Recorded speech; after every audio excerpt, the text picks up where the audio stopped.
මේ තියෙන්නේ කුණු වලට පාවිච්චි කරන මේ සර්ච් ප්‍රොටෙක්ෂන් ඩිවයිස් වල ස්පීඩ් එක. ඉතින් අකුණු ගන්නකොට equipment වල නිවසක නම් ඇතුලේ තියෙන බඩු බාහිර ආදිය ආරක්ෂා කරගන්න මම දාන දෙයක්. මේක 40k ampere එකක්. මේක ස්ට්‍රෝන්ට් එක ampere 60ක 2 phase power line එකට use කරලා තියෙන්නේ. මේක එකක් රීප්ලේස් කරන්නලා තියෙනවා. මේ තියෙන රෙඩ් කලර් වුණාම රීප්ලේස් කරන්න ඕනේ. මම ආවේ නම් වෙන ප්‍රශ්නයකට. ඒ කියන්නේ එක ෆේස් එකකට තමයි මේකේ ප්‍රශ්නේ වෙලා තියෙන්නේ. එක ෆේස් එක තමයි රීප්ලේස් කරන්න වෙලා තියෙන්නේ. නමුත් කම්ප්ලේන් එක තියෙනවා හැම අයිටම් ෆේස් එකකින්ම පාවිච්චි එක ෆේස් එක ගිහින් තිබ්බත් අනිත් ෆේස් තුන සේෆ්ටි වෙන්න එපා. ෆේස් දෙක සේෆ්ටි වෙන්න ඕනේ. නමුත් අනිත් ෆේස් දෙක සේෆ්ටි නැහැ කියලා තමයි කම්ප්ලේන් එක තියෙන්නේ.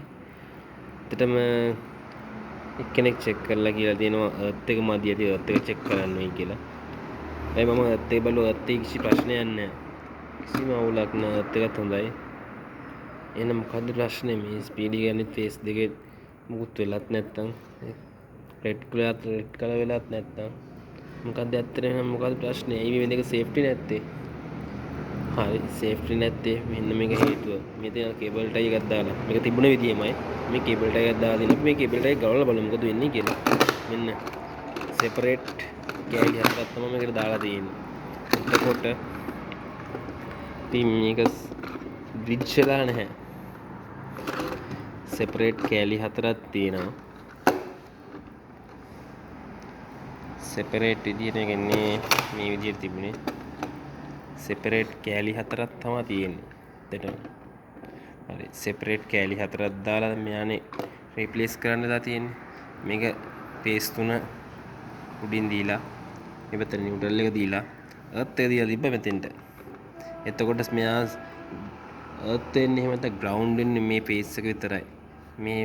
මේ තුන කිසිම සම්බන්ධතාවයක් නැහැ. මොකද මෙතන පල්ලෙහෙන් බ්‍රිජ් කරලා නැහැ. මේවා සෙපරේට් තියෙන්නේ. අතන මේක සෙපරේට් තියෙන හොඳ නැහැ.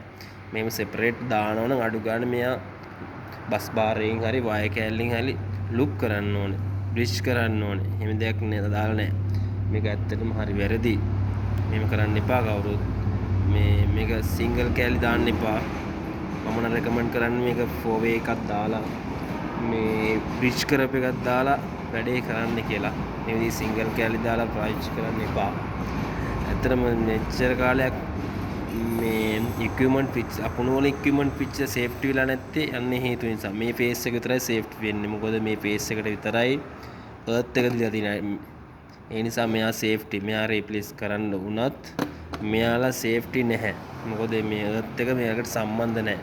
මේ විදිහට සෙපරේට් කෑලි හතරක් තමයි තියෙන්නේ. ඒ නිසා කිසිම සේෆ්ටියක් නැහැ. සේෆ්ටි තියෙන්නේ මේ ෆේස්. හැබැයි මේක සේෆ්ටි වෙනවා මේ යටින් මේ හතරම බ්‍රිජ් කරලා තිබුණා නම්. එතකොට කිසි ප්‍රශ්නයක් නැහැ. ෆේස් තුනම සේෆ්ටි වෙනවා. එහෙම කරලත් නැහැ. සෙපරේට් කෑලි හතරක් දාලා තමයි වැඩේ සර්ච් ස්පීඩ් එක හයි කරලා තියෙන්නේ. හැබැයි එහෙම කරන්න එපා කියලා තමයි මම කියන්නේ. මේක සිංගල් කෑලි නොදා සෙපරේට් කෑලි නොදා 4 එකක් ඒ විදිහටම 4 එකක් දාන්න. ඒක වඩාත් සේෆ්ටි. ඒ විදිහට කරා නම් ගොඩක් හොඳයි. මේ වගේ වැඩ කරන්න එපා. මොකද ඒක සේෆ්ටි නැහැ. බ්‍රිජ් එකක්ම දාන්න. එහෙනම් වීඩියෝ එක බලපු හැමෝටම ස්තුතියි. සුබ දවසක්.